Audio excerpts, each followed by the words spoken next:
Pistons podcast, the Pistons Pulse, co-hosted by me, Bryce Simon of Motor City Hoops, a former D1 hooper and current teacher, husband, and father of three amazing kids. And I'm Omari Sankofa, the second Pistons beat writer for the Detroit Free Press. And we're a little bit late tonight, but we got some extra Pistons basketball, Omari. 5 minute late on the start. We got 5 extra minutes of Pistons preseason hoops. Of course, we're always blessed to be joined by our producer, Wes Davenport. Just in spirit tonight, he's not with us. He's got some other things going on, but obviously he helped with the outline, holds it down for us regardless of whether he's here live or not. But Omari, I heard we have another shout out of a fan who ran you down in the arena tonight. Yeah, it's funny. I get recognized from the pod like way more than I do from anything I've written, which I think says a lot about the current media climate. But beyond that, yeah, just big shout out to Andrew Smith. I saw him in the concourse. He said he's a big fan of myself and also Bryce. And I told him that Bryce makes the show very easy to do because Bryce is the man. And thank you for calling me out. If you see me or if you see Bryce anywhere, like please say something to us because we love meeting people who listen to the show. So it kind of closes the gap. Like we just sit in front of our laptops and we don't see people, right? We see the number on the screen, but we don't see actual people. So feel free to shout us out if you see us anywhere. Yeah, it's really cool. I always get jealous when you talk about it. This is a couple times now in the last 2 weeks where you've had a story, and that's what I love about going to the Pistons games, Omari, is I feel like the last 4 or 5 games I've went to, somebody's been like, "Hey, Bryce, the Pistons Pulse, I'm a huge fan." And it's just really cool whenever you run into people that are fans of the podcast. And like you said, I think it just speaks to how we've grown this thing. 91 episodes, Omari, like we talked about last episode, fast tracking to episode 100. And the nice thing is, we have 9 months roughly of actual basketball games to talk about, starting with this episode, the first preseason game of the year for the Pistons, a 126-130 overtime loss to the Suns. And before we get into the game, how about Devin Booker wearing a Miggy jersey for the whole second half? He was at the Lions game before the Pistons game. I feel like he's just trolling Pistons fans right now, trying to get their hopes up. Hey, Grand Rapids native, so he's always going to show his love for the Detroit teams whenever he's in town. I believe he was at the Lions game, and then I guess he just swapped jerseys and played. I think he only played like 13 to 14 minutes tonight, so he really didn't play a whole lot. But obviously cool. I feel like he's one of a handful of players that Pistons fans are always like, I mean, could we get him one day? Like, is that possible? And Phoenix obviously is all in on this championship run, so may not ever happen, but cool to see him kind of show that Detroit pride today. Yeah, I was like, oh, he must not be playing whenever I saw that he was at the Lions game. And then all of a sudden the game started. He's in the starting lineup. And then I just thought it was kind of funny that he was wearing the Cabrera jersey on the sideline. First half, not great for the Pistons, Omari. They're down by 23 at one point. They get down by 26 in the third quarter. They're down by 14 with 5 minutes to go in the fourth. We'll get into all of this, just giving some of the stats right now. 15 to 21 field goals were assisted in the first half, 19 three-point attempts, 19 free throw attempts. End up 11 to 35 from three, 21 to 34 from the free throw line. Only 6 turnovers in the first half, Omari, 16 for the game. Before we get into some specific things, is there anything just overriding that you took from this first preseason game? Really just the poor defensive start. And like, it's a weird preseason game, right? You have 10 players for the Pistons playing the first quarter, 14 for the game, which you're probably not going to see too often during the season. It's like you had 2 Exhibit 10 guys and then a two-way guy. You had Xavier Simpson, Stanley Umude, and Jared Roden finished out the fourth quarter and OT as the Pistons kind of made that late comeback, which you're probably not going to see 2 Exhibit 10 guys and a two-way guy too much on the floor during the season unless it's a blowout, in which case it wasn't. So there's a lot of noise in this game, but I think if you could take one thing away, it's just that Phoenix started the game with a 14-2 run. Pistons trailed by 20 in the first quarter, 17 at the end of that period. And then you're playing catch up the rest of the way. And we saw this happen a lot of last season too, where they just come out completely cold. And then you're playing catch up the rest of the way. You may, match their energy the rest of the way or even tie the game at some point, but it's just, you can't keep doing that. They trailed by like 26 at the end of the third quarter. So they outscored Phoenix by 20 points in the fourth really to close that gap, which, there's a lot of guys on the floor who probably won't play as much. So again, there's noise in that. But they've just preached defense throughout camp, media day. You could just look at the roster and just how young they are, and that it's something that's probably not going to come into fruition quite this season. Like they still have a lot of growth to do, but just to come out that code, I think that's the obvious point that they need to address when they get back to work this week in practice. Yeah, and I mean the Suns came out plenty hot as well, and they're one of the best offensive teams in the NBA with that trio Yeah. who was all playing in this game. Guys, we're seeing your comments, your questions, your overreactions, or just reactions in general. We will try to get through those as we go throughout the episode. I just want to start here with some house cleaning things, Amari. No Boyan, no Livers, no Monty Morris. We know the liver stuff that came out a few days ago. Boyan was a little more recently. Monty Morris, Duran got hurt during the game with an ankle. Any updates you can give us on any of those guys, how serious any of that stuff is, anything you know? No, I mean, there's you like usually not updates like right after the game. So we'll just, we'll find out in practice later on this week.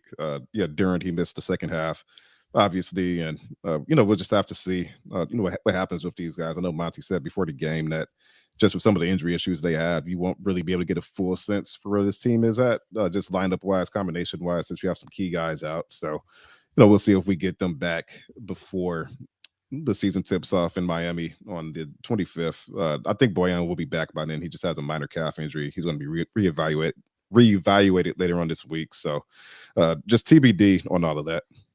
All right, so let's get into the starting lineup. Our guy Doug McMenamin brings it up. Why did Ivy not start? Don't read too much into it, but I hope that's not the norm. So the starting lineup we did get tonight, Omari, was Cade, Burks, Asar, Stu, and Duran. So you and I debated this a few weeks ago. Having Burks in the starting lineup was not something either of us did or thought would happen. We do see Asar in there with Stu. What were kind of your thoughts and your vibes of Jaden Ivey coming off the bench and the starting lineup we did get tonight? My read on it was, like one you want to give Asar Thompson that opportunity. But then I think with him in the starting lineup, Bogey out, I think there's a good chance Bogey starts and he wasn't here tonight. So that opens up more space. I think it's just prioritizing spacing. You have Asar and Cade handling your ball handling. Of course, Asar can defend, and Ivy did shoot pretty well tonight. He shot pretty well last season, but Burks is just like that knockdown catch and shoot guy. So I think just from a fit standpoint, it probably made more sense, especially given that Asar and Duran are like the two non-shooters in that group, right? Although Asar did knock down that three to tie the game, so I got to give him some credit. But I think along with that, Monty did say he'll experiment during camp. It wouldn't surprise me if Ivy comes off the bench to start the year. He was the first person off the bench tonight. I checked in midway through the game. He did get a good amount of minutes with that first unit, alongside Cade. And in the grand scheme, it probably didn't really matter. I guess it's do you prioritize defense or do you prioritize offense? Coming out with this team, and with Asar, you're obviously getting the defensive end of it. So that's where we're at now. I'll be curious to see if and how they adjust when they're in Montreal later on this week. But yeah, Jaden Ivey coming off the bench was probably the only surprise, I guess, when you look at that starting five. Yeah, so just so everybody knows, and I'm sure you guys do, but Thursday the Pistons are playing the Thunder in Montreal for a game up in Canada. Yeah, it was surprising. I'm interested to see if it's actually something that happens, Omari. And I don't know that I actually love it, but to me it says, hey, we're trying to win. Like, I wonder if Monty looks at the roster and says, this actually helps us give the best chance to win games night in and night out. Now, I still don't know exactly how the second unit would go with that. If who's the 3 and who's the 4 if you're playing Ivy and Morris off the bench. That's a pretty good duo off the bench, Omari. And maybe the spacing with Burks in the starting lineup. If you're playing Boyan off the bench with Ivy and Monte Morris, that's a really good trio there with whether it's Bagley or Wiseman. We'll talk about those two going head to head and who's going to get those minutes. I think Bagley won whatever round we're in. Bagley won that round tonight. But I just wonder if Monty is saying, hey, this is what actually helps us win games, because Ivy gives us some juice off the bench and he played well tonight. At the end of the day, that's what I saw, was him playing well. So it was a surprise. I didn't think it's something we could see in the preseason. I'll be really interested to see what we see for the next few games, but I don't know that we'll actually know until opening night, right? Yeah, I mean, we'll see how much Monty Williams, that is, confirms lineups. Like, some coaches play that close to the vest. Some coaches are just like, oh yes, so and so is going to start. And I do think Monty Williams has been pretty forthcoming about just where his thinking is as far as that. I would expect Cade, of course, Duran and Isaiah to stay in those roles. I'm curious to see if they get Monte Morris back later on this week, if that pushes Ivy back into the starting lineup, because maybe they just wanted 2 ball handlers to come off of the bench.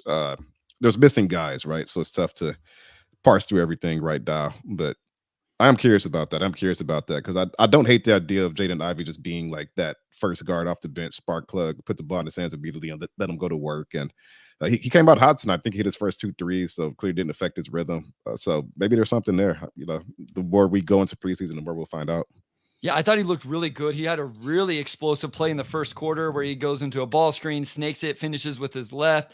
I do think defensively, this is something we've talked about with Jaden. I know people really kind of get on us, Omari, because we crushed Jalen Duren for his defense and maybe not enough with Jay. I was a little bit frustrated with his defense tonight. I think his ball screen navigation has to get better, Omari. And there was some other things even in isolation where I do think in general he's better in true isolation. But overall, I didn't think the perimeter guys navigated ball screens well in general. So I don't know that that was just a Jay Ivey thing. And then again, you're playing against a pretty high octane offense. I do just want to go back to the starters. Asar started on Booker, Stu started on Durant. So that's the matchups you got. And I believe Cade started on Bradley Beal. So those were the matchups you got to start the game. And then Wiseman and Jay Ivey were the first guys off the bench. James Wiseman getting the first crack at kind of the backup big. How did you think that played out tonight? Obviously, Bagley went bananas there in his minutes. What did you kind of see from those two guys? Yeah, I mean, I thought Wiseman looked pretty similar to how he looked in summer league, where he's going to get buckets here and there, but maybe just the defensive focus you need from him isn't quite there. And I'm curious to see what happens with Duren if he does end up missing some time, because of course that would open up time for Wiseman and Bagley to both play and both compete for that spot. But I mean, Bagley just came in, and I asked Monty about it after the game, and he said Bagley changed the game. And what I thought was interesting is that, I mean, we know Bagley could score, and he had a lot of key buckets tonight, including that late three. But on top of that, Monty also complimented his defensive communication, and he said he was calling out ball screens to help the guards. And I mean, there's no Booker, no Durant, no Beal in the second half, so I would expect the defense to do a little bit better when the three superstars aren't playing. But along with that, it seems like the pace and energy of the game really did change with Bagley. He came out really, really aggressive, and if he just has that defensive communication edge, even over some of the other bigs, I can really go a long way for him. So this is from Doug. Hi, guys. Bagley has been dismissed, but I still believe in what he can do. Will you guys please address his contributions? And then we also got one from Jabari Parker. So Bagley is definitely the backup big now, right? Wiseman's screen game is bad right now, and it kills any opportunities to hit him as a roll man or on a lob. So here's what I put into the notes, Omari. I think this was actually round 2 that goes to Marvin Bagley. I think this is going to go all the way up to opening night and probably throughout the season. Wiseman obviously has either won based off reputation or what Troy Weaver thinks about him or the organization, because he got the minutes first tonight, right? So whether it's what he's been doing in practice and training camp leading up to this, whatever it was, Wiseman was winning coming into the game, this head-to-head battle. But yeah, man, Marvin Bagley looked really good tonight. I thought he had some real pop off the floor. He immediately comes in, catches a couple lobs. Not only did he hit the trail 3, Omari, and I've always thought Bagley's shot looked the best of all those bigs, just in purely how it looks, but he also had like a little push floater on the short roll. Defensively, I don't know that either one is better than the other one. I will say I thought Wiseman actually rebounded the ball pretty well tonight. And then I don't know where that leaves us. Bagley, like you said, though, not playing against the better unit from the Suns, but man, he's sure impressed in the opportunity he got.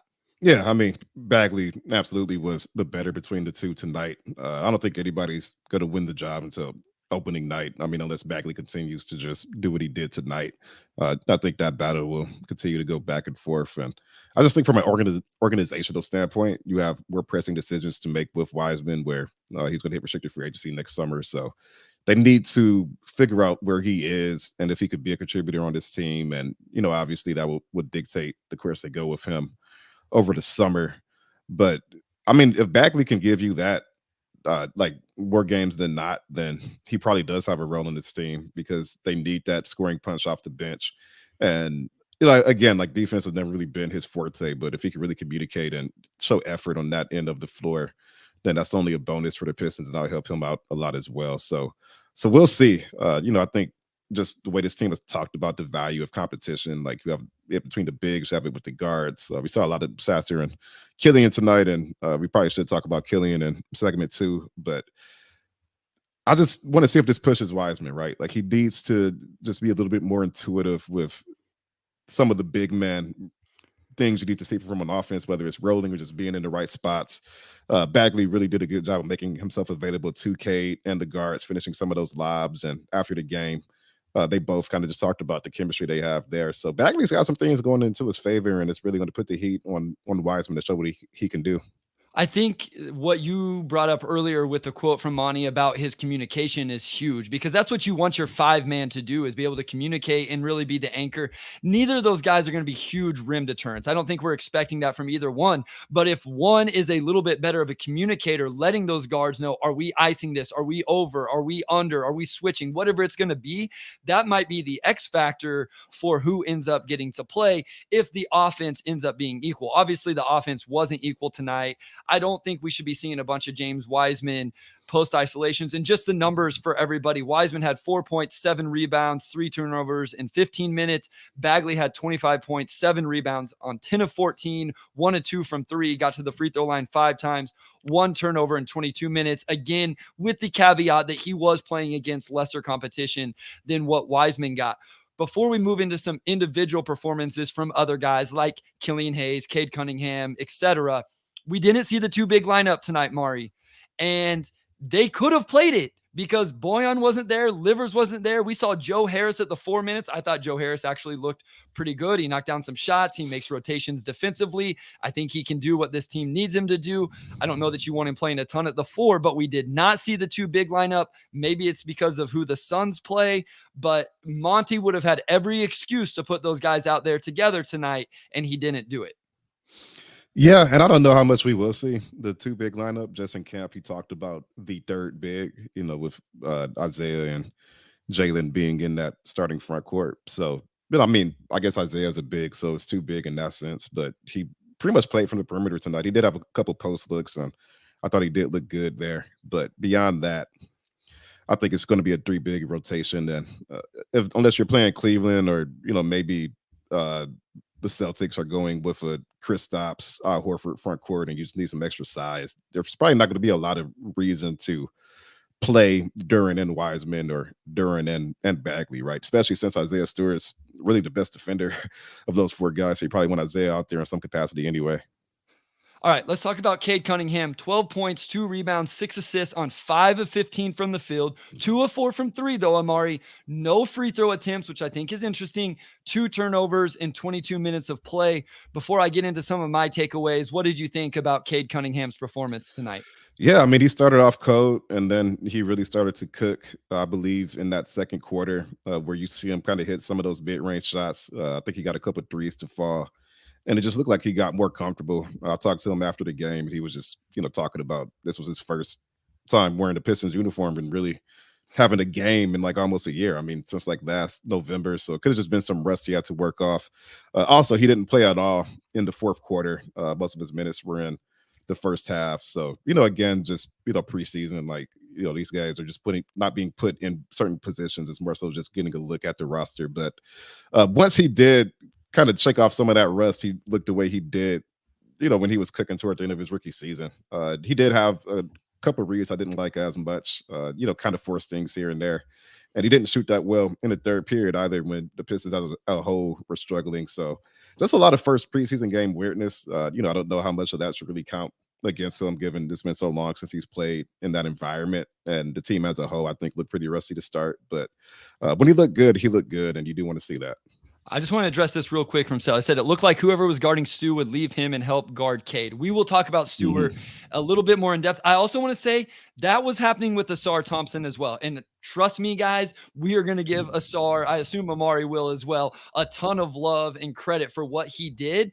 But there's a few plays I can pinpoint specifically where Asar's guy was helping off and they're going under screens on Asar and those things. Now, I know he hit the big one at the end of the game. That was huge, and that probably makes up for all of it. But yeah, there is some questions about spacing if Stu isn't knocking down shots and getting guys to respect him along with Duren, and then if Asar isn't either. The one thing I want to know on Cade, Omari, I don't have any overwhelming takes. He missed 7 mid-range shots short by my count. So I watched the game till about midway through the third. I had to go do something else, and then I restarted from the beginning. And so I kept track from the start. Like I said, he was 5 of 15, but a lot of misses. I like seeing the 2 catch and shoot threes he made, but I don't want to take too much away from him missing shots short in the mid range because we know he's been good there. But that was a thing even pre-injury where he was missing short. I think it'll be fine. Maybe just didn't quite have his legs first game, but that was probably the biggest thing that I noticed with Cade. Yeah, and that's something to keep an eye on because even during his rookie season, we saw him just kind of go through those cold spells where he just couldn't get a shot to fall, and that still seems to be plaguing him a little bit now. So, again, I think we'll learn a lot about this team on Thursday, how they respond with a game under their belt, and obviously we'll be watching for Cade as well if he's able to shake off more of that rust and kind of capitalize on what we heard about him when he was in Vegas and just saw the momentum he had coming in if he kind of gets back to that. All right, we're going to go to a short break. When we come back, Omari, you choose who we want to get into next. We can talk Jay Ivey, Asar, Stu, Duran, Killian Hayes, whoever you want, you choose. We'll get into all of those guys when we come back from this. All right, we're back with segment 2, and let's go ahead and talk about the guy who is responsible for overtime and me joining this podcast session 5 minutes late, Asar Thompson.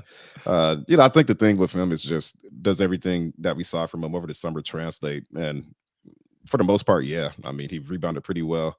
He had 6 assists. Liked just some of the reads he made. I think he drove and found Duran underneath for a dunk, and he had that steal from Devin Booker, and then he just tosses the touchdown pass to Cade Cunningham for a layup in transition. So you just see him still processing the game pretty quickly. And then obviously that 3-pointer he had at the end, he missed his first 2. So for that one to go in, the biggest one of the night, is good to see as well.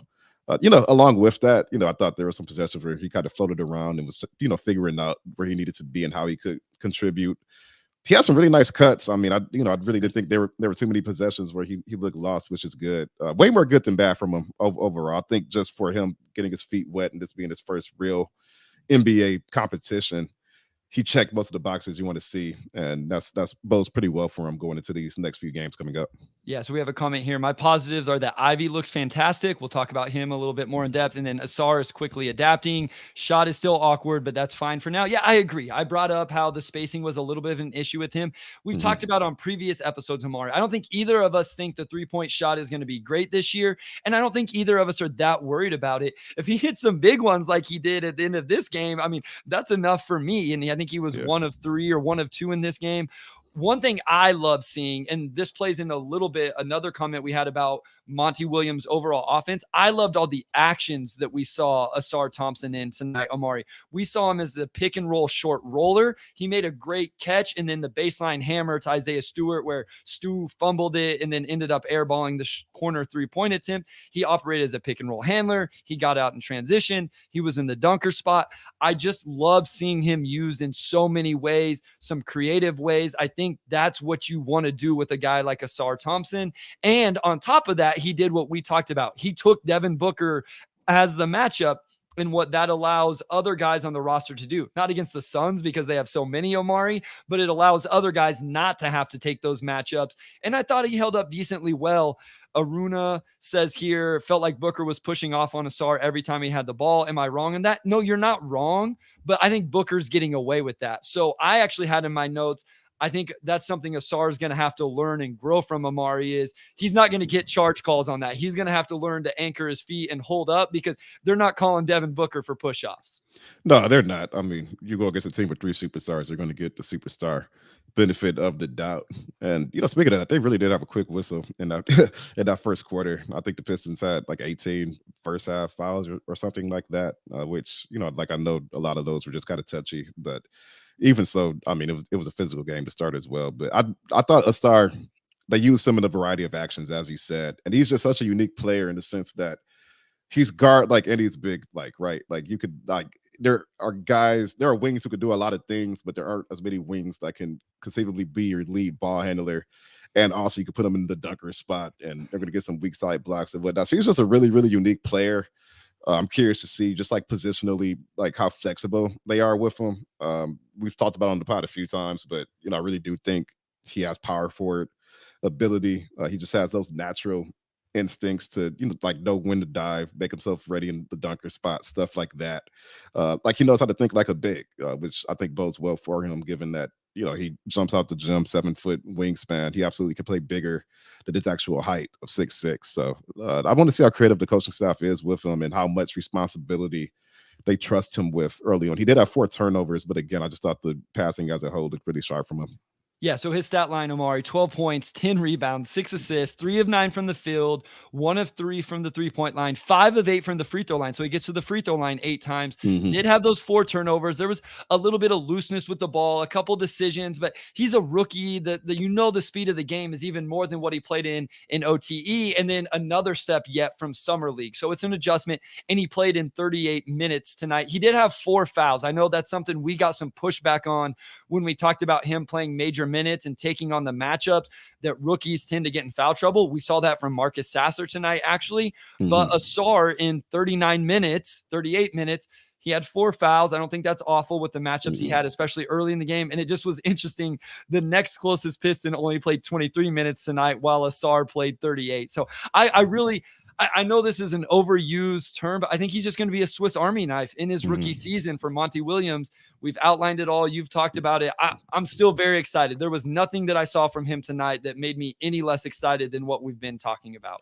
Yeah, definitely no red flags tonight. I mean, really, the only one is just his outside shooting because teams are going to help off of him, and they may have to just maximize the spacing around him a little bit more. I'm curious to see if we see Isaiah Stewart as a stretch 5 in certain lineups, and just what they do to kind of accommodate Asar's inconsistent shooting.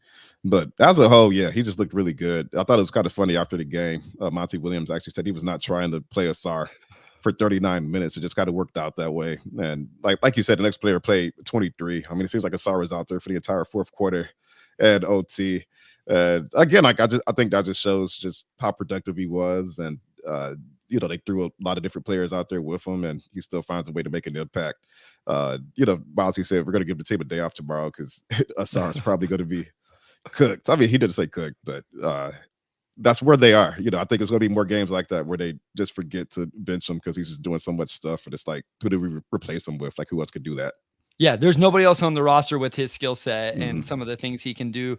Doug says, Omari, I couldn't watch the game, but how was the crowd? Did you feel the energy in LCA? So, what was the crowd like there for, obviously it was a Lions home game.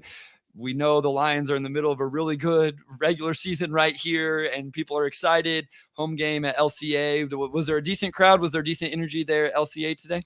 Yeah, it was. I thought it started off a little bit quiet, but then I think some people kind of rolled in from the Lions game and it picked up a bit from there. And honestly, I didn't look at the crowd that much, but I would say it was at least like 3/4 full, which for the first preseason game, their only home preseason game at that is pretty good. But even last season, they had pretty good crowds. I mean, they're always energetic, they're always engaged, and like you go to some arenas where you could just tell, like if the team isn't good, the fans don't really care. Like I've seen some really empty arenas, and Pistons really have not, since I've covered the team, dealt with that. They've always had good crowds, which I attribute to them moving from Auburn Hills to downtown. Because when I was in college, like I was a senior in college, 2015, 16, and I would just buy tickets to go to Pistons games sometimes because they were like 12, $13. You drive an hour, to and from Michigan State. And it's funny when people talk about the Palace and how much better the crowds were there because look, when it was like the late stage Pistons before they moved downtown and started a different rebuild and this and that, like the Palace was a ghost town. Like there was games where they would announce a crowd of like 12,000, maybe 6 at the absolute most, maybe 6. Like when people talk about the Palace being a better arena because of the atmosphere, they're talking about 2004. They're not talking about 2014. I promise you that. But the Pistons, I think being downtown has just really helped a lot as far as their attendance and the size of the crowds and the energy in the crowds too. So tonight kind of picked up from last season where like even if the basketball is not always the best, you still get a pretty good crowd and they're pretty engaged and having fun. Okay, I got to ask because I got this on Twitter. Someone said, tell Omari to stop referring to LCA being downtown. So, why would someone say that LCA is not downtown? I Because mean, it's in Midtown technically. So you have like the highway that separates the LCA from Comerica Park and like Ford Field. And like if you're north of that, like that's technically Midtown. But it's just like the downtown core. Like you can walk from the LCA to Ford Field in like 10 minutes. Like you can see all the arenas from each other And I think when you say downtown, I think everybody knows what you mean. So yeah, technically speaking, it's midtown, but in my mind, it's a basketball arena. I'm gonna say downtown. Downtown starts with the LCA in my mind. It doesn't start with the freeway. All right, so let's talk about the player who I have said is going to be the most polarizing player this year. That's Isaiah Stewart. So we have a few comments here.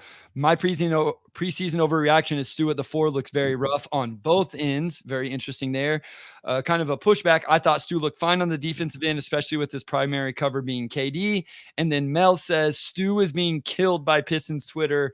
Any take? So Omari, what were your thoughts on Isaiah Stewart tonight? Just overall, or kind of what we got from the comments there? Yeah, I mean, he missed, I think, his first 4 3-pointers before he got his fifth one to fall, and he was like wide open on that one. So you would hope to see that one fall. So shooting wise, not his best night, but I mean, I thought beyond that he was fine. Honestly, he was 5 of 10 from the floor. So that means he was what 4 or 5 inside or 4 or 4 I think it was inside. 4 of 4 inside. Yeah, I thought like he had a good post up in the first half where they kind of found him in a good spot. I thought they found him in good spots in the paint where he had room to finish, which I think was an issue at times of that season where he kind of gets lost amongst the trees when he's playing the five. Sometimes I thought, he was just in a range where he could kind of hit those hooks over defenders and not have to maneuver too much down there. And Monty did say they want to post him up more, so maybe they'll continue with that. I thought his screening was fine. Honestly, I think if he shot 2 of 6 from three instead of 1 of 6 from three, people will be talking about tonight a lot different. Like his best night, no, it wasn't his best night, but I mean, you're defending KD. First preseason game. I thought it was fine. I didn't see anything that makes me think he can't play power for it. Yeah, I mean, I think the thing with it is, Omari, is if he's going to shoot 1 of 6 every night, then this isn't going to work, Yeah, right? yeah, no, He's not absolutely. going to be able to do it if that's what he does from three. And I think some of the ones tonight were highlighted because one of the misses was a really nice pass from Asar Yeah. on the baseline hammer off a short roll. And then he gets wide open ones, and he's going to be the recipient of plays from Cade and Javen and Asar. And we want to see those guys get rewarded with assists whenever they make those really nice plays. And so, like, I'm not making excuses for him. He's got to make shots. Again, if he goes 1 for 6, then this isn't going to work. But you're right. I thought everything else was fine. Him going 4 for 4 in the paint is a huge plus for Isaiah Stewart because Huge. we've been critical of his finishing in the paint.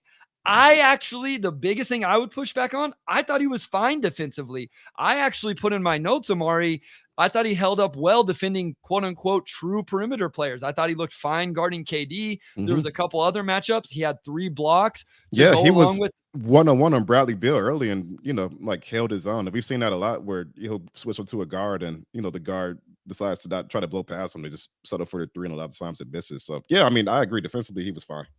Yeah, that's how I was. He had 3 blocks, Mm. only 3 rebounds, 23 minutes, didn't get to the free throw line. I thought he was fine. Like, this isn't oh my gosh, I'm going to defend Isaiah Stewart because I thought he was incredible. By no means, that's not true. If he would have went 4 of 6 from 3, I'd be singing his praises. He went 1 of 6 from 3, and so it wasn't a great night. And so that it is what it is. And yes, he has to make shots. Again, if he doesn't make shots, if he continues to go 1 of 6 from 3, then there's going to be issues with him being on the floor for large minutes and all of that. Let's talk about the other big man because I came away, one of my biggest takeaways is how they used Jalen Duren when he was in the game, Omari. 6 points, 1 rebound, 1 assist, 2 of 4 from the field, 2 of 6 from the free throw line in 14 minutes, rolled the ankle. But what I was really interested, they seemed to play through him at the top of the key, Omari. They would get him the ball. The very first play, he throws the little pass to Stu posting up. I think he took Nurkic off the bounce and got into the lane and finished on a straight line drive. He's operating DHOs. I actually really liked seeing Jalen Duren operate like that because I think that's how good his skill set is. Yeah, it seems like he has a lot of trust from the coaching staff to initiate a lot of those plays. And more often than not, he did make the right read. So we talked about Jalen Duren's passing and just the flashes we saw last season. And if they could really tap into that, like if we see him in the DHO actions, we see him making those entry passes, finding shooters, that opens up a lot, I think, for the Pistons and really even makes his partnership with Isaiah Stewart go a lot smoother. It really wasn't a great night for Jalen Duren overall offensively. I mean, 2 of 6 from the line, only 2 of 4 inside, and obviously missed the entire second half with the ankles, so it was a little bit unfinished. But I'm curious to see if he continues to be that type of initiator throughout preseason. I mean, if we're talking about him being able to average like 2.5 assists next season, I think that's huge for his growth. And we get a comment here. Duren rebounding definitely needs to be better than what I saw, but I don't know if the ankle thing was lingering before. Yeah, I've talked a little bit about his defensive rebounding. I think that's where I would like to see him be a little bit better, anchoring the defense, just kind of all of that, just dominating the paint on the defensive end. He's really good offensively. And Omari, I'll tell you this, him, Asar, and Stu are going to cause people fits on the offensive boards when that trio is on the floor together, because all of those guys can really attack the offensive boards. Let's talk about, before we go to break here, a guy you brought up, and you're right, we need to get to him. We probably should have got to him earlier, and that's Killian Hayes. 13 points, 7 assists, 5 steals, 5 of 8 from the field, 0 of 1 from 3, 3 of 3 from the free throw line, just 1 turnover in 21 minutes. And quite honestly, Omari, kind of was the spark plug that the Pistons needed at the end of the third quarter and even a little bit into the fourth, where I assume Monty just said, hey, we're not going to play him any more minutes. We're good, which probably speaks really well for Killian and where he's at with Monty in the rotation. We've heard a lot of good quotes coming out of training camp. What do you think of Killian Hayes tonight? Yeah, he missed his first few shots, but then he kind of found a rhythm from mid range. And I think probably more importantly, we did see him finish out left handed, kind of scoop layup through contact. And I believe he had another one later in the game, too, which Killian does not attack the rim enough. Like, I'll just say it. Like, I think he sells for the mid range a lot. And there are times when he could attack and try to get to the line, and he just doesn't necessarily do that. So I thought that was a good sign for him. But beyond that, like beyond just the scoring aspect, he came in and like, he looked like their best playmaker tonight, just as far as getting guys into the right spots. I mean, 5 steals defensively. We know he's one of their better defensive guards, if not the best right now. And Monty last week said that Killian had a really good camp. Monty said he likes big guards who defend, and of course, that's what Killian is. And you know, it begs the question of just what type of role he will be in coming into the season. You know, the extent that Monty can forgive some of the scoring shortcomings and just allow him to be that type of defender. Because everything along with that is that you do get a lot of what you get from Killian and Asar as well. So to me, it may be more matchup dependent, but Monty likes him. Monty likes him. He said good things about him in camp, and and Killian was really solid tonight. He was one of their better players. Really gave him a lot of energy. In the third quarter, second quarter, when they tried to even things up a bit, he had a good night. He had a really good night. No, I thought he played well. PD Max Yeah. says Killian looks like he's carving out a role in the team, and Monty is endorsing it. I love it. Yeah, I mean, exactly what Omari just said. When the head coach is saying the things he's saying, and I don't know if those were direct questions about Killian or not, but that's always a good thing. And then a question here: will Killian Hayes get minutes over Monty Morris? Has been shouted out in camp multiple times and had 5 steals, great playmaking skill. Here's the thing. If he's playing over Monty Morris, one, the Pistons are in an incredible situation, Omari, because that means Killian Hayes is really playing well. He's become the player we have wanted and needed him to be. I wouldn't say we're huge supporters of Killian Hayes necessarily on the podcast, but I think we've both just said like, hey, we still want to see what Killian Hayes has. At least I shouldn't speak for you, but that's where I've been is, hey, I still want to see him in a new system, a new coach, nothing against Dwayne Casey, but just to see how he looks. You invested a top 10 pick on this kid. Let's exhaust all of our opportunities to see it. If he's playing over Monte Morris, who we have said, and I think you second this, is one of the best backup point guards in the league, you really have something. And then you better just trade Monte Morris. There's no reason just to leave Monte Morris on the bench. Yeah. More than likely, you're going to find a way to play all those guys together, though, would be my opinion. Yeah, if Killian is playing over Monte, I would think that he's shooting the 3 well enough that he's just not being helped off of the entire time. Because again, with Asar in the rotation with Duren, you have 2 guys who are not going to hit threes, and Monty likes having that spacing, right? So I would think Monty Williams, that is. Now we're talking about Monty Williams and Monte Morris. So I have to we gotta get better. I realized earlier that gets a little bit confusing. Nicely though, Omari, the context is usually very different between the two of them about what you're saying. But yeah, I gotta be better about differentiating. It's like every time I say Monte, I realize after the fact, I should clarify which one I'm talking about so nobody gets confused. So Monty Morris being one of the best shooters on the roster. I mean, like, this is a guy who really, really shoots the ball and just historically low turnover rates. Like, he is just a quintessential veteran backup point guard who's going to manage the game and, settle things down and hit key shots. And that's really important. So I think some of that would be matchup dependent. If you just need a big guard back there who can handle just some of those defensive assignments, like maybe you just need somebody to give Jamal Murray fits, and it's like, all right, we're going to go with Killian tonight. It could just be that. But the shooting aspect to me still really factors into that. Just to have enough spacing on the floor. Like, can you play Killian and Asar and Duran? Probably not. Do you need to play Killian and Asar together? I don't know. So I think the next 3 games I would be looking at just what combinations are out there with Killian Hayes. And again, it's tough because 2 of their best shooters, 3 of their best shooters, Monte, and then um, Point Bogey, and then and Livers. also Livers, are out. So you're missing some of the spacing you would otherwise have. So there's still some stuff we're not going to learn really for like maybe a couple more weeks. But I just wonder about the shooting aspect. I just wonder if Killian's still shooting 27, 28% from 3, if you can get away with playing him with other non-shooters and just going all in on defense and playmaking. That's what's going to be tough, right, Omar? You want to prioritize some of these guys, but Asar doesn't space the floor, but you want to have him on the floor. And the bigs don't really space the floor. So, Mhm. but you want to play them. If Isaiah Stewart isn't knocking down shots, then that really complicates things. So then you have to give the veterans more time because they actually do space the floor. So it will be interesting. I also wanted to point out Killian grew a little bit of the facial hair. I don't know if you saw that there in person, but Yeah. he had that going on a little bit. Our youngin is growing up a little bit. So we started to look into some of those rotations and schemes and some of that stuff. We're going to go to a short break. Omari, when we come back, we can talk about the vets. We can talk about some of the young guys still. We haven't talked about Sasser or Umude, but we can also talk about rotations, the scheme that Monty Williams had offensively and defensively. We can pick from all of that when we come back from this short break. All right, we're back with segment 3.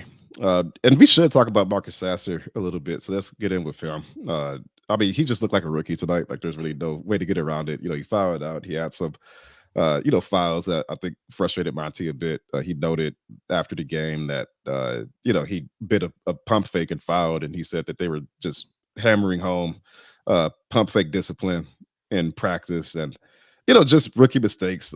He missed a couple. I'm looking at the stat line now. I know he didn't shoot the ball that well. I mean, he was 0 for 2. Like, they were both 3-pointers. He didn't take a lot of shots in 14 minutes. But, again, like, it was just a rookie game from him. I remember it also took him a few games to kind of catch his speed in summer league. And then he came out and he scored, 40, like in that last game. So maybe he'll go off, when they close preseason out against either Dallas or OKC. I can't forget which one of those. I can't remember which one of those games is the last one, but maybe he just needs to get settled because he's another guy. He comes in with really good defensive ability. Based on what we saw in college, and that's the reason why they drafted him and another guy that can shoot the ball. So again, he's got a lot of guys he has to kind of fight through to get minutes this season, and he may not get that many, but preseason is his opportunity to show, like, hey, like, this is why you drafted me. I'm a guy who could build around, and like, I could handle the 3 and D stuff and play alongside Killian and Ivy and Cade and the rest of those guys. I think his performance, which I do think he looked a little overwhelmed tonight, Omari, which is understandable. Yeah. I think it makes what Asar did that much more impressive because Mhm. now Asar is 20 years old. He's a little bit older, but Sasser is, a veteran, quote unquote, NBA draft prospect. He's 4 years at Houston in a great program that really develops players. And kind of the pitch for him was he was NBA ready. Tonight's performance doesn't mean he's not NBA ready. Every rookie needs adjustment. It's just really impressive that Asar has been able to adjust and take what he does and apply it so quickly where, yeah, Sasser looked a little overwhelmed tonight. He fouled out. We talked about rookies and foul trouble. Sasser experienced that. He's also a guy that's really going to depend on making shots, kind of being a huge part of his contribution. So like we said with Stu, if he makes a 3 or 2, then we probably talk entirely differently about Sasser's game than we are right now. Doug asks, did Sasser look better than the two-way players? Umude from the box score looked solid. And then PD Max says Umude looked really good. I kind of want to talk about him because I did think he looked really good tonight, Omari. I think Stanley Umude played really nice tonight. 12 points, 4 rebounds, 3 assists. I thought he had a couple impactful defensive possessions, had a nice dump off even to Marvin Bagley III in overtime. And then he hit some big shots late in the fourth quarter that contributed to the Pistons eventually getting to overtime. I thought he did really well for himself tonight. He was kind of those quote unquote other guys toward the end of the roster. He's the one that stood out the most to me. Yeah, it's interesting because we've seen him put good games together. He's been in his organization for a while, and then every now and then we see him come out and he hits threes and he makes good defensive plays. He makes good reads with the ball. Those 2 threes he hit at the end of the game, of course, were huge. That set up Asar to eventually hit that game tying three.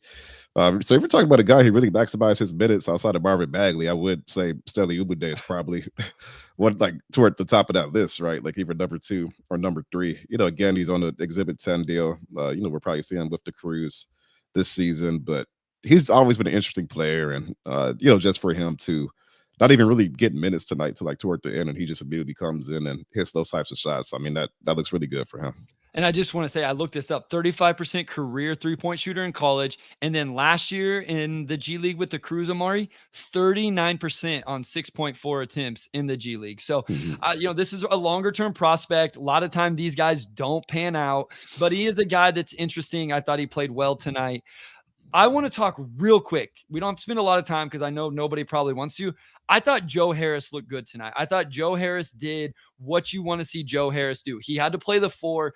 Somebody in the comments mentioned it earlier. Yeah, like Boyan's out, Livers is out. All those guys are out that would be playing those minutes in that spot. So he had to play the four. I actually thought his defensive rotations were good. Obviously, he's not huge, so he's not a huge rim deterrent, but he played with verticality. He made rotations. He had one really good isolation possession. I believe it was against Bradley Beal. And then he hit the transition three going the other way, hit a baseline out of bounds jumper off screens as the shot clock was winding down or down at 2 seconds. I just watched Joe Harris tonight and I thought to myself, he can play 10 to 15 minutes a night as the 11th or 12th man for this team and be impactful. And I think that's all they really need from him. Yeah. Monty Williams was asked last week just about Joe Harris at Media Day, just saying, when I play 15-0, like I'm going to do whatever the team needs from me.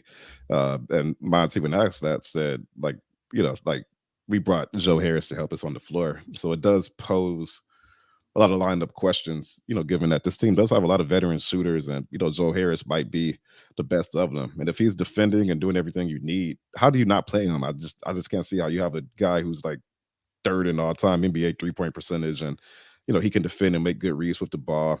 And like, how do you not play him? It's just tough. Like, I think Monty's gonna have a tough time really narrowing this rotation down to 10 players. I mean, if Killian's doing what he's doing, Joe Harris, like there's guys who are making the case, like Bagley, hey, don't forget about me, right? Like I could actually play and be a contributor for this team. So I like what we saw from Joe Harris tonight. Like nothing too fancy, but just for him to come in and do exactly what you wanted was good to see. Yeah, PD Max says Joe Harris is definitely capable of not looking horrible on defense, and he's a flamethrower on offense. And I Yeah. think what's interesting is, and this isn't an original thought, is you want Jaden Ivey, Killian, Cade, Asar making the right plays and getting rewarded with guys making shots. Again, I think that's why everybody gets so frustrated with Isaiah Stewart when he misses, is it usually comes off one of those guys making a nice play to get him an open look. Joe Harris does that. Jaden Ivey made a very unselfish play in transition, kicking it ahead to Joe Harris, and Harris knocks it down. Well, now Jaden Ivey's going to want to do that the next time because it worked out in a positive way. And so I think there is a lot of value to what he can do. Let's talk some of the rotations and scheme. One thing I did think we saw was some interesting chemistry between Cade Cunningham and Jalen Duren. Now, again, we didn't get as many minutes as we would have liked. Something we talked about last episode where those guys just haven't played very many minutes together, but we saw some pick and roll chemistry between those two. I thought that looked good, and that's a really positive thing. Yeah, I mean, Cade had a pretty big teaser during media day, but he was asked just about like how do you plan on clicking with during the season, and I forget exactly what he said. Like it basically amounted to like stay tuned, right? Like just hitting like we have great chemistry, and of course they both were standouts in Vegas with the select team. Just you hear reports, just their pick and roll chemistry, and just how good they look together. I even asked like Cade after the game, just having like three really good lob threats when he came into this team with zero. And Duran's the best of those three. So they did have some nice moments tonight. Like Monty is already on record saying like that pick and roll is going to be a big part of our team this season. And didn't see as much of it tonight, probably as you want to see just because Duran missed the second half. And I guess we'll see if that kind of goes into this game in Montreal later on this week. But those two guys clicking, like that's what you want to see. I mean, the Pistons, of course, invested really high draft capital into them. And we've seen what K could do with really athletic bigs. Like we've seen just during what his gravity could do last season. That could open up lanes, like, open shots for just everybody else on the team, right? Like if those two get going, that really does help things click into place for everybody else. So it would be cool to see more of that during preseason and just see what Cade was teasing when he said that on media day. One other trio that we saw was just three guards. We saw Hayes, Sasser, Ivy together. I think two different times we saw some other three guard lineups. And so maybe that plays into a Killian Hayes, Jaden Ivey, Monte Morris backup unit if that is really where Monty Williams wants to go with Jaden Ivey off the bench. I don't know how it works. I think you'd have to have a four-man that can really rebound and play big in that situation. But again, he went to it. He was short, as we've mentioned multiple times, Boyan and Livers, kind of those wing forwards in that situation. You alluded to it a second ago, though. He has a lot of flexibility. I thought one thing that stood out to me, 8 seconds to go in the first half, and he subbed Joe Harris out and Asar Thompson in for defense. I think what this roster has, Omari, is it has a lot of flexibility for Monty Williams to do that. Oh, we need a three with 3 seconds to go. Okay, we can put these guys in. We need a defensive stop and everybody would be switchable. We can do that. We did the lineup episode, 3 weeks ago now? And we had a lot of fun because there were so many options. I just like seeing kind of that strategy from a coach, even in a preseason game. Hey, we need to stop right here before half. Okay, I'm going to get Joe Harris out, who isn't the best defender. I'm going to put our guy Asar Thompson in. And I'm really interested to watch and who he uses in what situations. That's got to feel good as a head coach to look at your roster and you have players that could do specific jobs, right? So you may have a night where Joe Harris plays 20 minutes, next game he plays 0. You have a night where Killian plays 15, 25, next game 5. Like you can just mix and match based on those different matchups. And again, I don't know how he cuts this rotation down to 10, just because you have so many guys who are viable NBA players, who can go out and make various types of impacts. So I'm curious to see, especially during preseason, like when the games don't matter, like if Monty kind of takes swings with those lineup combinations and just see which guys click. I kind of asked him before the game, do you use this time to like mix and match, experiment a little bit? And he said not experiment, like they have a good idea of where they want to go with the starting lineup. But again, just some of the performances we saw tonight, like I don't know if you expect Bagley to score 25 points and 15 minutes, however long he was out there, and just completely changed the tone of the game on a night where a lot of your key guys just can't quite get it going. So it just adds a lot of wrinkles, right? Like I don't know if anybody would have predicted Killian, Bagley, Umude, being like 3 of their top players tonight, but that's what happened. So it's a good problem to have for Monty. It's got to be fun to have so many players you can mix and match, and just got to figure out how to maximize their skill sets. But yeah, I'm just not sure you cut this roster down to 10. I think these next 3 preseason games will say a lot just as far as where guys are and if they can maintain what they showed tonight or improve compared to tonight. And remember, they have an open roster spot yet that who knows who's going to shake loose from another team, and they may add two as the 15th man. And I just want to mention too, because you brought up like using the preseason for things. We saw Asar Thompson on a sideline out of bounds, and it just struck me. This is why they need to play preseason games. Asar bounce passes one in the front court, and it hit in the front court and then went into the back court, and that's an over and back. And so it's good for all of these guys to get some preseason games, just so you're not doing those mistakes in regular games. Just real quick, here's some scheme stuff, Omari. First, defensively, I'm going to drop my notes and then I'll see what you thought. Obviously, it wasn't great. Looked like they were switching 1 through 4 and then playing drop with the bigs. They weren't switching everything off the ball. Stu and Duran looked like they would switch with each other a little bit. I didn't think the Pistons perimeter players navigated ball screens well and were putting the bigs in tough spots. The last thing, though, Omari, and this is what I was interested to see what you thought, it looks like they were really asking their guards to get up and defend full court. We saw Asar doing it. He drew an illegal screen, I believe, on Eubanks. We saw Marcus Sasser doing it. We saw Jaden Ivey doing it. I like that. It puts the bigs in a tough spot where they really have to protect the rim, but it looks like they're going to employ this aggressive defense with their perimeter players. No doubt. And Monty actually talked about that last week. Just the topic was Asar's defense, and if he's a guy that allows you to be more flexible in your defensive schemes, just because Asar presumably will be able to handle so many different defensive roles, whether it's guarding the perimeter or, being at the 4, having weak side responsibilities and whatnot.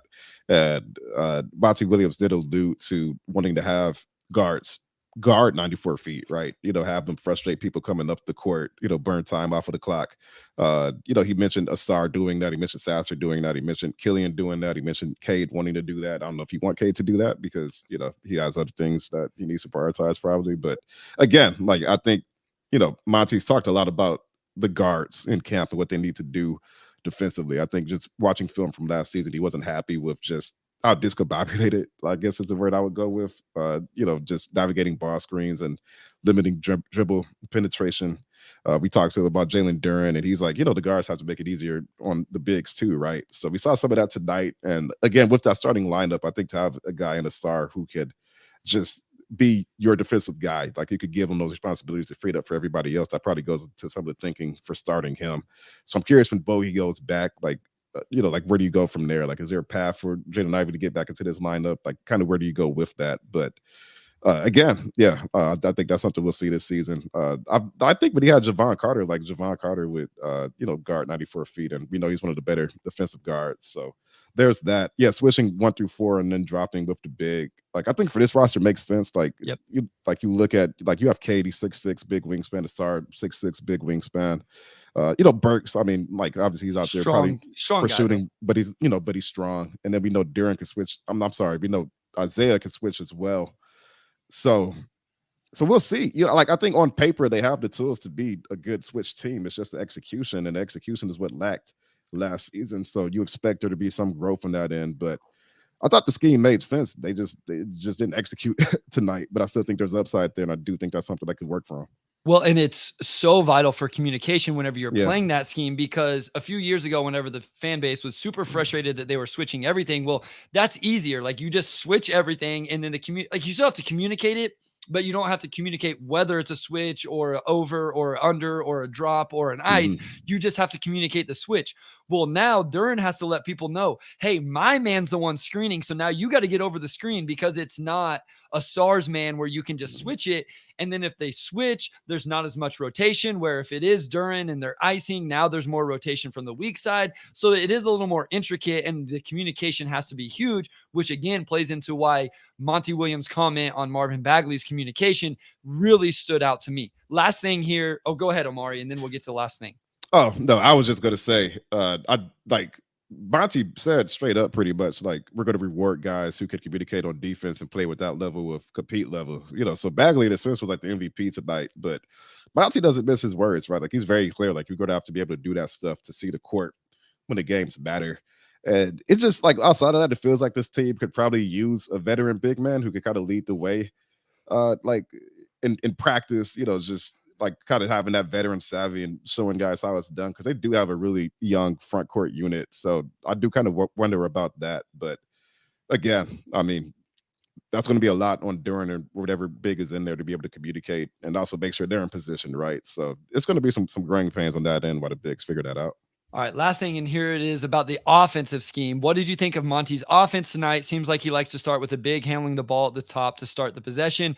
We touched on that a little bit earlier, Amari. I love it, at least with Jalen Duren. I think that this is going to put him in a place to really be successful. Mhm. I talked about some of the SAR stuff he did. I love the actions he used him in. And then just some stats here, Amari. In the first half, 15 of 21 field goals made were assisted, 33 of 47 for the game. They got to the free throw line 34 times, and then 11 to 35 from the three-point line. Again, just 6 turnovers at halftime, ended up with 16.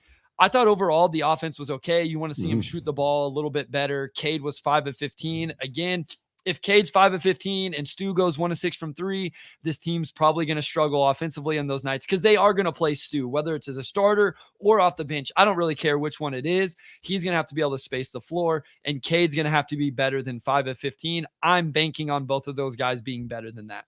Yeah, I mean, they just didn't shoot the ball well tonight, and that's going to happen, especially first preseason game. I thought the ball movement was pretty good. I thought there was a lot of plays where they made the extra pass. They did miss guys on some possessions, but you have two connective guys in the lineup with Cade and a star, and then of course we talked about Duran. It kind of lends itself to that. I thought it was interesting just to see how many players did initiate and did like register assists. I think they had Asar had what 6, Killian had 7, I think Cade had 5 or 6. So you had multiple guys, and then Ivy had 4. So you had multiple players. Cade had 6 actually. So you had 3 players with at least 6 assists, and then another guard with 4. So it just shows how it was like a by committee approach. I thought just to kind of get things going. I'm curious to see if that goes into the season, and maybe if it's a little bit more ball dominant with Cade and which way they lean that way. But ball movement was good. The shooting wasn't good tonight, but overall, I thought offensively they did a lot more well than they did on defense for sure. Yeah, the 12 guys registered an assist tonight. Omari Yeah, Mude, him, had 3. So a guy that we've talked about quite a bit now. Yeah, I think, the point 5 offense is going to be talked about. It's going to be the most overused term yeah. from myself included, but all of Pistons Twitter, content creators, everything. But we saw some of those possessions tonight where the ball really popped. And the broadcast was talking about it. Get out in transition and go. And some of that is from the defense as well. We saw some defensive disruption and playmaking from Asar. Stu had 3 blocks. So it all will mesh together. I think you have a bunch of guys who don't let the ball stick. I was kind of going through my head of guys who really let the ball stick. Wiseman can at times, usually just whenever he's posting up. I Sometimes didn't Bagley. Sometimes Bagley. I didn't notice Jaden doing it tonight. I felt Hmm. like he kept the ball moving pretty well. And then all the guys you mentioned, that's kind of what they're known for. So I could see the flow of things being good with this offense of Mari. Now it's going to come down to, do they make shots? Do they have the guys on the floor to make shots? And if those guys don't make shots, Omari, do they put in the veterans like Joe Harris and those guys? And do they play more minutes because that's what those guys are good at? So I think it was a rough start. We got an exciting ending. We saw a lot of really good things. We saw some surprises from guys. We got a few days off here, and then you're headed to Canada, right? Yeah, in a few days. Yep, to check out this game on Thursday. So it's good to have Pistons basketball back, and we're talking about real, actual basketball today on the podcast, as opposed to throwing out lineups and all of this other stuff that got us throughout the offseason. Yeah, hopefully no more overtime. I didn't like that, but beyond that, typical preseason game, like a lot of weirdness, a lot of guys doing stuff that you probably won't see them do as much during the season, just because of how the rotation will shake out. Not too often you see a team like come back from 26 with like 2 minutes left in the third, and you have exhibit 10 and two-way guys leading the charge. So again, like very, very weird game, I thought, but a lot to take away from it, and a lot for the team to really build off of notes wise, just to take this game into Montreal and see how you can improve from there. So, there was some good, there was some bad, but I think the main thing beyond the defense is that they did fight their way back into the game. And, if it was a 30-point blowout, then I think the mood would be a lot different. So, at the very least, you did see that compete level. Absolutely. All right, guys. Thank you so much for everybody that joined us live. We love when you guys are in here. The comments were popping tonight. That gives us even more energy and the engagement. If you're listening on podcasts, thank you so much. Leave a rating, leave a review, Apple, Spotify. And if you want to tune in live, we kind of do mix and match when we go live, but just subscribe to the Detroit Free Press YouTube channel and you can find us or follow us on Twitter. We're always tweeting it out. Appreciate the support from everybody. Thank you guys so much. Omari, take it away, my guy. Yeah, thank you everybody for tuning in, and of course, big thanks to our audio producer Robin Chan, our executive producer Anjanette Delgado, and our sports editor Kirkland Crawford. Also, shout out to Wes Davenport, who we will have back next week. Hopefully, fingers crossed. We will talk to you all next week.